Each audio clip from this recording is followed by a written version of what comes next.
I know you guys have been losing sleep, quivering, waiting for this video, so I thought it was finally time to do a little demo on this 575 right angle attachment for the Dremel, which, as the name suggests, lets you flip the axis of how you use a Dremel. Here we have the packaging, annoying as always, so I cut around the edges. It comes with, of course, the right angle attachment, duh, and importantly this drive adapter piece here.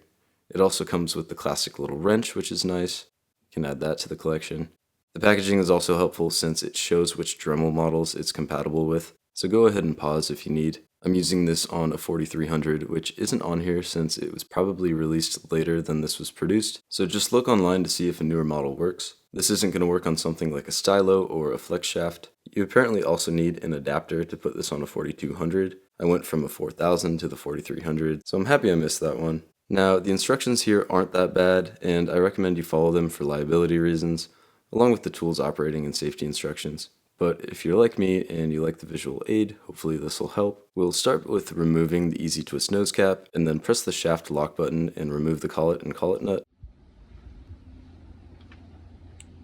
Eventually.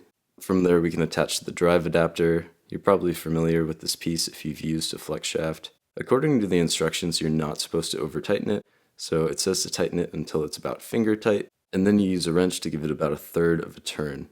Not a quarter, not a half, a third.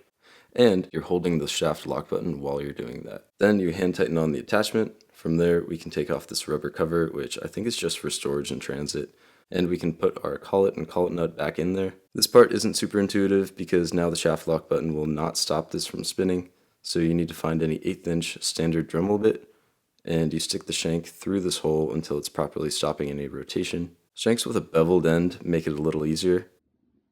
Then you can add whatever bit you want to use and tighten the collet nut like normal. Finally, you can remove the bit you're using to lock the tool, and it's all ready to use. The neat thing about this attachment is you can choose what angle you want it to be. You can just unscrew this collar, take off the end of the accessory, and there's 12 orientations you can set it to. You just want to make sure wherever it's positioned that you can still access the on-off and speed control easily.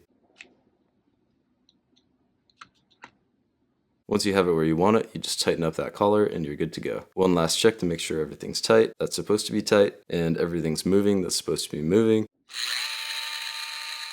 When I first used this tool, I noticed right away that the sound is different from usual. It's sort of gritty. Here's a comparison to the sound without it. From some limited internet searching, I'm 90% sure that sound is totally normal, so don't worry about it. Now, I don't use this accessory that often, but it can be really helpful for getting into tight places where a Dremel wouldn't normally be useful. The profile is a lot smaller than the body of the Dremel, so you can get closer into corners, or since the length of the Dremel can get in the way, it can get into small shelves or drawers, etc. You get the point. Also, if you're just looking for comfort, the shape's a little more akin to an angle grinder if you're doing something around those lines.